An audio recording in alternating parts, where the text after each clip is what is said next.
రైతు మిత్రులకు నమస్కారం. మీరు పందుల పెంపకం చేస్తే లేదా చేయాలనుకుంటే ఈ వీడియో మీకు చాలా ముఖ్యమైనది మరియు ఉపయోగకరంగా ఉంటుంది. ఈ రోజు ఈ వీడియోలో భారత ప్రభుత్వం అందించిన పందుల పెంపకంపై మీరు సబ్సిడీని ఎలా పొందవచ్చో మేము మీకు తెలియజేస్తాము. పందుల పెంపకంపై పథకాన్ని భారత ప్రభుత్వం నిర్వహిస్తోంది. దీనిపై మీరు భారత ప్రభుత్వం ద్వారా పందుల పెంపకంపై 50% సబ్సిడీని పొందవచ్చు. కాబట్టి ఏ పథకం అంటే పథకం కోసం రైతు ఎలా దరఖాస్తు చేసుకోవచ్చు, పథకం ద్వారా సబ్సిడీ పొందడానికి ఏ పత్రాలు అవసరం, ఈ సమాచారం మొత్తం ఈ వీడియోలో మీకు అందించబడుతుంది.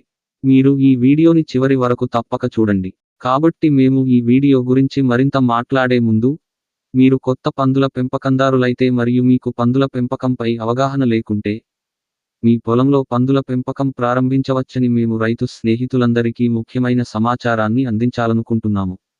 మీరు ఫీడ్ తయారీ మరియు దాని ఫీడ్ ఫార్ములాల గురించి సమాచారాన్ని పొందాలనుకుంటే, మీరు మా సంస్థ అగ్రిజీవన్ ప్రచురించిన పిగ్ ఫార్మింగ్ ట్రైనింగ్ కోర్సు పుస్తకాన్ని తప్పక చదవాలి. ఈ పుస్తకం 11 విభిన్న భాషలలో ఉంది.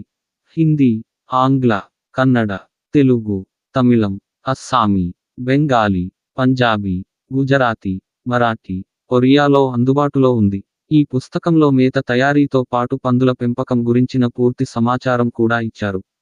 మీరు ఈ పుస్తకాన్ని కొనుగోలు చేయాలనుకుంటే, దాని లింక్ వివరణలో ఇవ్వబడింది. హోమ్ డెలివరీ మరియు ఈ పుస్తకం డెలివరీపై కేసు అందుబాటులో ఉంది. పుస్తకం గురించి మరింత సమాచారం పొందడానికి మీరు మా వాట్సాప్ నంబర్కు కాల్ చేయవచ్చు లేదా మెసేజ్ చేయవచ్చు. కాబట్టి ఇప్పుడు మనం ఈ వీడియో యొక్క అంశానికి వచ్చాము. పందుల పెంపకందారులు భారత ప్రభుత్వం నుండి రుణంపై 50% సబ్సిడీని ఎలా పొందవచ్చు? భారత ప్రభుత్వం అమలు చేస్తున్న పథకం పేరు నేషనల్ లైవ్ స్టాక్ మిషన్. ఈ పథకాన్ని ఎన్ఎల్ఎం పథకం అని కూడా అంటారు. ఈ పథకంలో పందుల పెంపకందారులు పందుల పెంపకంపై 50% వరకు సబ్సిడీ పొందవచ్చు. పందుల పెంపకందారులు ఈ పథకం కింద గరిష్టంగా 30 లక్షల వరకు సబ్సిడీని పొందవచ్చు. సరళమైన భాషలో అర్థం చేసుకుంటే, పందుల పెంపకందారుడు 50 లక్షల ప్రాజెక్ట్లో సబ్సిడీ తీసుకోవాలనుకుంటే, అతను 25 లక్షల రూపాయల వరకు సబ్సిడీ పొందవచ్చు. మరియు రైతు 1 కోటి ప్రాజెక్ట్పై సబ్సిడీ తీసుకోవాలనుకుంటే, రైతుకు 30 లక్షలు మాత్రమే సబ్సిడీ లభిస్తుంది.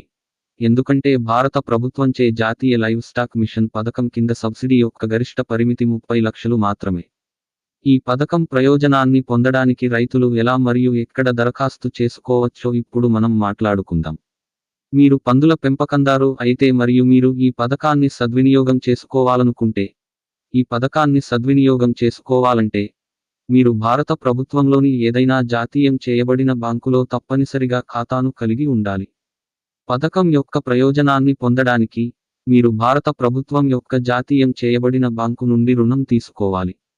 మీరు ఈ జాబితాలో చూడగలిగే భారత ప్రభుత్వ జాతీయ బ్యాంకులు: 1 State Bank of India, 2 Punjab National Bank, 3 Bank of Baroda, 4 Bank of India, 5 Central Bank of India, 6 Canara Bank, 7 Union Bank of India, 8 Indian Overseas Bank, 9 Punjab మరియు Sind Bank, 10 Indian Bank, 11 UCO Bank, 12 Bank of Maharashtra.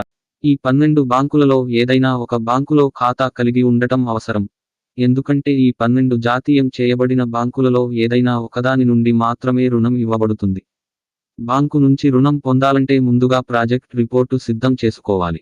Project రిపోర్ట్తో పాటు, మీరు అవసరమైన పత్రాల పూర్తి ఫైల్ను బ్యాంకుకు సమర్పించాలి. రుణం కోసం అవసరమైన పత్రాల ఫైల్లో అవసరమైన పత్రాల జాబితా క్రింది విధంగా ఉంది. ప్రాజెక్ట్ రిపోర్ట్ ఫైల్లో 3 రకాల పత్రాలు అవసరం. First type of documents, project related documents. First document, detailed project report. A project report, which must contain all the information like cost of the project, means of finance, recurring cost, net income etc. Second document, land documents, ownership rent agreement etc. Third document, photographs of the project site, i.e. photographs of the place where you want to put the farm. Fourth document, documentary proof of applicant's share in the project. Fifth document, applicant's SSSID including Aadhaar number, mobile number and address. Second type of documents, documents related to the applicant. ఒక స్టోను document, PAN card. Second document GST registration certificate if any. Third document certificate of incorporation in case of company. Fourth document partnership deed in case of partnership firm. Fifth document address proof, election commission photo identity card, electricity bill, water bill, telephone bill, passbook, rent agreement E T C. Sixth document audited annual financial statement of last 3 years, if applicable. Seventh document income tax return of last 3 years, if applicable. Eighth document bank statement of last 6 months. Ninth document cancelled check along with bank mandate form. Third type of documents related to the main promoter or applicant.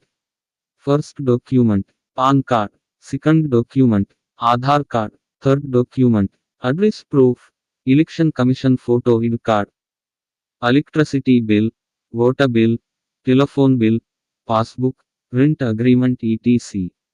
Fourth document passport size photo. Fifth document caste certificate, if applicable. Sixth document education certificate. Seventh document pig farming training certificate. Eighth document experience certificate of any animal husbandry activities done in the past. Project budget ప్రకారం bank manager ఈ మొత్తం ఫైల్ను verification కోసం తదుపరి పెద్ద బ్రాంచ్కి పంపుతారు. మీ file పథకం యొక్క అన్ని నిబంధనలు మరియు షరతులకు అనుగుణంగా ఉంటే మీ లోన్ ఆమోదించబడుతుంది మరియు లోన్ మొత్తం మీ బ్యాంక్ ఖాతాకు బదిలీ చేయబడుతుంది. మీరు ఏదైనా ప్రైవేట్ లేదా ప్రభుత్వ సంస్థ నుండి ప్రాజెక్ట్ రిపోర్ట్ ఫైల్ను పొందవచ్చు. దీని ఛార్జీ 3,000 రూపాయలు నుండి 10,000 రూపాయలు వరకు రావచ్చు. ప్రాజెక్ట్ రిపోర్ట్ గురించి మరింత సమాచారం కోసం మీరు మా వాట్సాప్ నంబర్కు కాల్ చేయవచ్చు లేదా మెసేజ్ చేయవచ్చు. మీరు ఈ పథకం గురించి లేదా పందుల పెంపకం గురించి ఏదైనా సమాచారాన్ని పొందాలనుకుంటే మీరు మా వాట్సాప్ నంబర్కు కాల్ చేయవచ్చు లేదా మెసేజ్ చేయవచ్చు. పందుల పెంపకంపై పూర్తి సమాచారంతో మా యూట్యూబ్ ఛానల్లో పూర్తి స్థాయి వీడియోలు రూపొందించబడ్డాయి. ఎగువ మూలలో ఉన్న ఐ బటన్కు వెళ్లడం ద్వారా మీరు ఈ మొత్తం వీడియో యొక్క ప్లేజాబితాను చూడవచ్చు. కాబట్టి రైతు మిత్రులారా, మా వీడియో మీకు ఎలా నచ్చింది? మీకు నచ్చినట్లయితే ఈ వీడియోని లైక్ చేయండి మరియు ఈ వీడియోని రైతు మిత్రులందరికీ షేర్ చేయండి. పందుల పెంపకంపై మరింత తాజా సమాచారాన్ని పొందడానికి మా ఛానల్కు సభ్యత్వాన్ని పొందండి.